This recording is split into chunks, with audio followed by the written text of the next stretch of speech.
ಕೃಷ್ಣಾಯ ವಾಸುದೇವಾಯ ಹರಯೇ ಪರಮಾತ್ಮನೆ ಪ್ರಣತ ಕ್ಲೇಶನಾಶಾಯ ಗೋವಿಂದಾಯ ನಮೋ ನಮಃ. ಸಿಂಹಧ್ವಜ ಚಾನೆಲ್ನ ವೀಕ್ಷಕ ಬಂಧುಗಳಿಗೆ ಶ್ರೀಕೃಷ್ಣ ಆಯುಷ್ಯ ಆರೋಗ್ಯವನ್ನ ದಯಪಾಲಿಸ್ಲಿ, ಮುಂಬರುವಂತಹ ದಿನಗಳು ನಿಮಗೆ ಸಂತೋಷವನ್ನ ನೀಡ್ಲಿ ಅಂತ ನನ್ನ ಪ್ರಭುವಲ್ಲಿ ಪ್ರಾರ್ಥಿಸ್ತೇನೆ. ಇನ್ನೇನು ನಮ್ಮ ಕ್ಯಾಲೆಂಡರ್ ಬದಲಾಯಿಸುವಂತಹ ಸಮಯ. ಇಂಗ್ಲಿಷ್ ಕ್ಯಾಲೆಂಡರ್ ನಲ್ಲಿ 2025 ಮುಗಿತಾ ಇದೆ. 2026 ಇನ್ನೇನು ಕೆಲವೇ ದಿನದಲ್ಲಿ ಬರ್ತಾ ಇದೆ. ಹಾಗಾಗಿ ವಾಡಿಕೆಯಂತೆ ವಾರ್ಷಿಕ ಭವಿಷ್ಯವನ್ನ ನೋಡುವ ರೂಢಿ ಇದೆ. ಹೀಗಾಗಿ ಇವತ್ತು ಈ ಒಂದು ಕ್ಯಾಲೆಂಡರ್ ವರ್ಷ 2026 ಯಾವ ರೀತಿಯಾಗಿರುತ್ತೆ ಅಂತ ನೋಡ್ಕೊಳ್ಳೋಣ. ಇದು ಗೋಚಾರ ಭವಿಷ್ಯ. ಹೆಚ್ಚು ನಿಖರವಾಗಿ ಈ ಭವಿಷ್ಯವನ್ನ ನೋಡ್ಬೇಕು ಅಂದ್ರೆ ಸಂಪೂರ್ಣ ಜಾತಕವನ್ನ ವಿಶ್ಲೇಷಣೆ ಮಾಡಿ ನೋಡ್ಕೋಬೇಕು. ಇದು ಕೇವಲ ನಿಮ್ಮ ರಾಶಿ ಭವಿಷ್ಯ ಅಷ್ಟೇ. ಜಾತಕವನ್ನ ಲಗ್ನ ಹಾಗೂ ರಾಶಿಯಿಂದ ನೋಡಿ ಮಾತ್ರ ಸರಿಯಾದಂತಹ ಫಲವನ್ನ ನಿರ್ಧರಿಸೋದಕ್ಕೆ ಸಾಧ್ಯ ಅನ್ನೋದು ನಿಮಗೆ ಗೊತ್ತಿರಲಿ. ನಿಮ್ಮ ವೈಯಕ್ತಿಕ ಜಾತಕ ಪರಿಶೀಲನೆಗೆ ನೀವು ನನ್ನನ್ನ ಕೂಡ ಸಂಪರ್ಕ ಮಾಡಬಹುದು. ಒಬ್ಬರ ಜಾತಕಕ್ಕೆ ಕೇವಲ 399 ರೂಪಾಯಿಗಳು ಮಾತ್ರ. ಹಾಗೆ ಜ್ಯೋತಿಷ್ಯ ಕಲಿಕೆಗೂ ಕೂಡ ನೀವು ನನ್ನ ಸಂಪರ್ಕ ಮಾಡಬಹುದು. ಈ ನಂಬರ್ಗೆ ಸಂಪರ್ಕಿಸಿ 7795502082.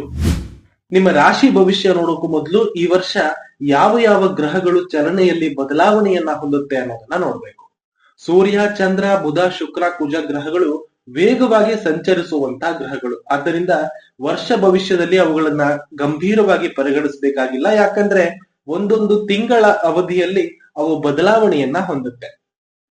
ಮುಖ್ಯವಾಗಿ ಶನಿ, ಗುರು ಹಾಗೂ ರಾಹುಕೇತುಗಳನ್ನ ನೋಡ್ಬೇಕಾಗತ್ತೆ. ಈ 2026ರಲ್ಲಿ ಶನಿಯ ಬದಲಾವಣೆ ಇಲ್ಲ.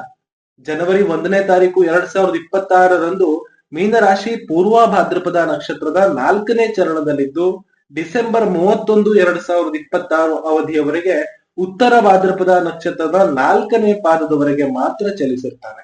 ಹಾಗಾಗಿ ಶನಿಯ ವಾಸ್ತವ್ಯ ಈ ವರ್ಷ ಪೂರ್ತಿ ಮೀನರಾಶಿಯಲ್ಲೇ ಇರಲಿದೆ. ಇನ್ನು ಗುರುವಿನ ಸಂಚಾರವನ್ನ ನೋಡೋದಾದ್ರೆ ಜನವರಿ 1, 2026ರಂದು ಮಿಥುನ ರಾಶಿಯಲ್ಲಿ, ಅದು ಕೂಡ ವಕ್ರಿಯಾಗಿ ಪುನರ್ವಸು ನಕ್ಷತ್ರ 3ನೇ ಪಾದದಲ್ಲಿದ್ದಾನೆ. ಹಾಗೆ ಮಾರ್ಚ್ 10, 2026ರವರೆಗೆ ಗುರು ವಕ್ರಿಯಾಗಿ ಇರ್ತಾನೆ.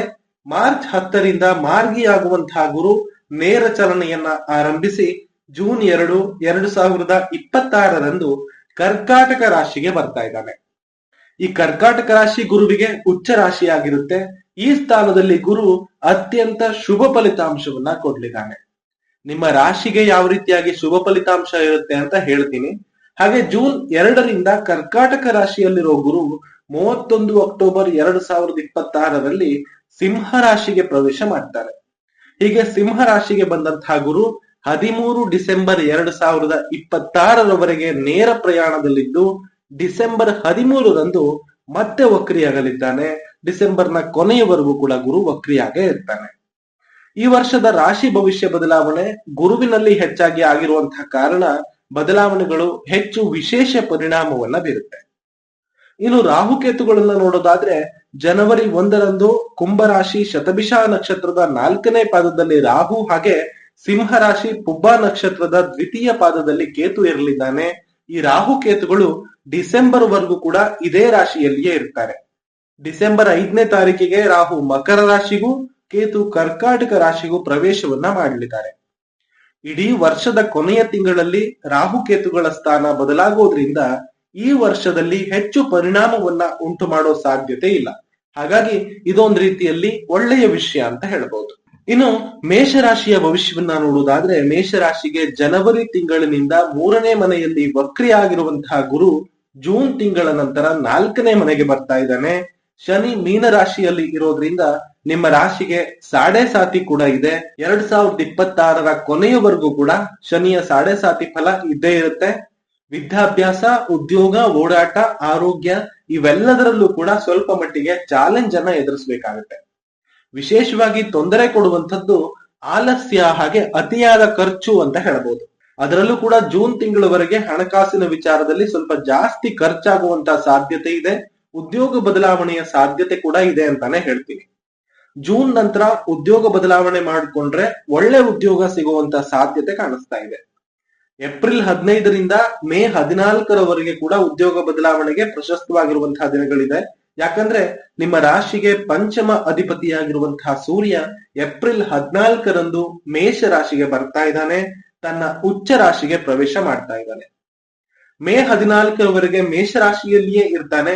ಪಂಚಮಾಧಿಪತಿ ರಾಶಿಯಲ್ಲಿರುವಂತದ್ದು ಅತ್ಯುತ್ತಮವಾದಂತಹ ಸಮಯ ಅಂತ ಹೇಳ್ಬೋದು. ಹಾಗೆ ನಿಮ್ಮ ಮೇಷ ರಾಶಿಗೆ ಗುರು ನವಮ ಅಧಿಪತಿ ಆಗ್ತಾನೆ.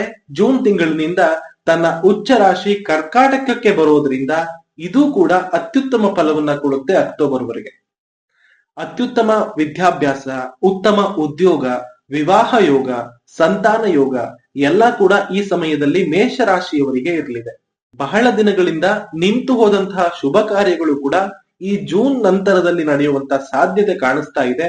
ಅದರಲ್ಲೂ ಕೂಡ ನಿಮ್ದು ಮೇಷರಾಶಿಯಾಗಿದ್ದು ಮದುವೆ ಸಂಬಂಧಗಳು ಸೆಟ್ ಆಗ್ತಾ ಇಲ್ಲ ಅಂದ್ರೆ ಜೂನ್ ನಂತರ ಸ್ವಲ್ಪ ಪ್ರಯತ್ನವನ್ನ ಮಾಡಿದ್ರೆ ಖಂಡಿತವಾಗ್ಲೂ ಈ ವರ್ಷ ಶಾದಿ ಭಾಗ್ಯ ಗ್ಯಾರಂಟಿ.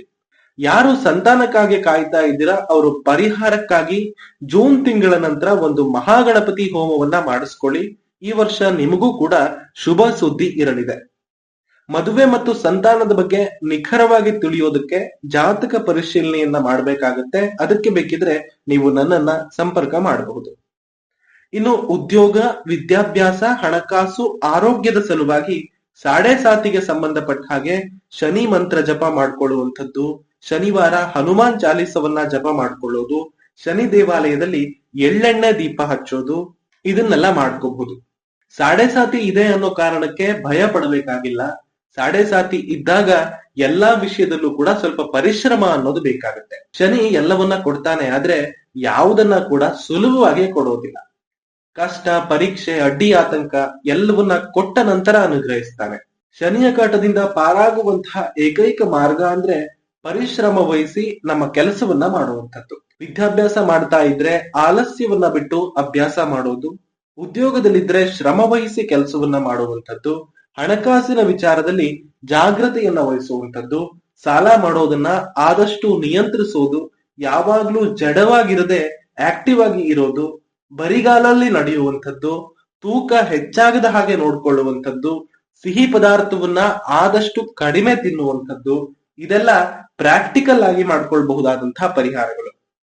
ಈ ರೀತಿಯಾಗಿ ಬದುಕಿನ ಶೈಲಿಯನ್ನ ಬದಲಾವಣೆ ಮಾಡಿಕೊಂಡಲ್ಲಿ ಶನಿಯ ಸಾಡೆ ಸಾತಿಯಿಂದ ಸಂಕಷ್ಟವನ್ನ ತಪ್ಪಿಸಿಕೊಂಡು ಸಾಕಷ್ಟು ಅನುಕೂಲವನ್ನ ಪಡೆಯಬಹುದು. ಜೊತೆಗೆ ಶನಿ ಜಪ ಕೂಡ ಅಭ್ಯಾಸವನ್ನ ಮಾಡಿಕೊಂಡಲ್ಲಿ ಅತ್ಯುತ್ತಮ ಫಲಿತಾಂಶವನ್ನ ಪಡೆಯಬಹುದು. ರಾಹುಕೇತುಗಳ ಬದಲಾವಣೆ ವರ್ಷದ ಕೊನೆಯಲ್ಲಿರೋದ್ರಿಂದ ಯೋಚಿಸಬೇಕಾಗಿಲ್ಲ. ಈ 2026ರಲ್ಲಿ ನಿಮಗೆ ರಾಹುಕೇತುಗಳಿಂದ ಯಾವುದೇ ಆದಂತಹ ಬದಲಾವಣೆಯ ಭಯವನ್ನ ಪಡಬೇಕಾಗಿಲ್ಲ. ಕೇವಲ ಗೋಚಾರ ಫಲವನ್ನ ನೋಡಿ ಯಾವುದಕ್ಕೂ ಭಯ ಪಡಬೇಕಾಗಿಲ್ಲ. ಪರಿಹಾರಗಳನ್ನ ವಿಶೇಷವಾಗಿ ಮಾಡಿಕೊಳ್ಬೇಕಾಗಿಲ್ಲ. ಪೂರ್ತಿ ಜಾತಕ ವಿಶ್ಲೇಷಣೆ ಮಾಡಿಸ್ಕೊಂಡಲ್ಲಿ ಮಾತ್ರ ಅದ್ರ ಬಗ್ಗೆ ವಿಚಾರ ಮಾಡ್ಬೇಕಾಗುತ್ತೆ ಅಷ್ಟೇ. ಹಾಗೆ ನೀವೇನಾದ್ರೂ ಜ್ಯೋತಿಷ್ಯವನ್ನ ಕಲಿಯುವ ಆಸಕ್ತಿಯನ್ನ ಇಟ್ಕೊಂಡಿದ್ದೀರಾ, ಅತಿ ಕಡಿಮೆ ಖರ್ಚಿನಲ್ಲಿ ಜ್ಯೋತಿಷ್ಯವನ್ನ ಕಲಿಯುವ ಆಸಕ್ತಿ ಹೊಂದಿದ್ರೆ ನಿಮಗೆ ಇಲ್ಲಿದೆ ಸುವರ್ಣ ಅವಕಾಶ. ಕೇವಲ 3,000 ರೂಪಾಯಿಯಲ್ಲಿ ಜ್ಯೋತಿಷ್ಯದ 50 ತರಗತಿಗಳನ್ನ ಕಲಿಸಲಾಗುತ್ತೆ. ಒಂದು ಜಾತಕವನ್ನ ನೋಡೋದು ಹೇಗೆ ಅನ್ನೋ ಸಂಪೂರ್ಣ ವಿಧಾನ ಹಾಗೂ ಮಾಹಿತಿಯನ್ನ ನೀಡಿ ಪರಿಹಾರಗಳನ್ನ ಯಾವ ರೀತಿಯಾಗಿ ಸೂಚಿಸಬಹುದು ಅನ್ನೋದ್ರವರೆಗೆ ಪ್ರತಿ ವಿಷಯಗಳನ್ನ ಕೂಡ ತಿಳಿಸಲಾಗುತ್ತೆ. ಆಸಕ್ತಿ ಇದ್ದರೆ ಈ ಸಂಖ್ಯೆಗೆ ಕಾಲ್ ಮಾಡಬಹುದು ಅಥವಾ ವಾಟ್ಸಪ್ ಮೂಲಕ ಮೆಸೇಜ್ ಮಾಡಿ ಕೂಡ ನನ್ನನ್ನ ಸಂಪರ್ಕ ಮಾಡಬಹುದು. ನಮಸ್ಕಾರ. ಇವತ್ತಿನ ವಿಡಿಯೋ ಇಷ್ಟೇ. ಸರ್ವೇ ಜನ ಸುಖಿನೋ ಭವಂತು. ಜಯ ಶ್ರೀಕೃಷ್ಣ.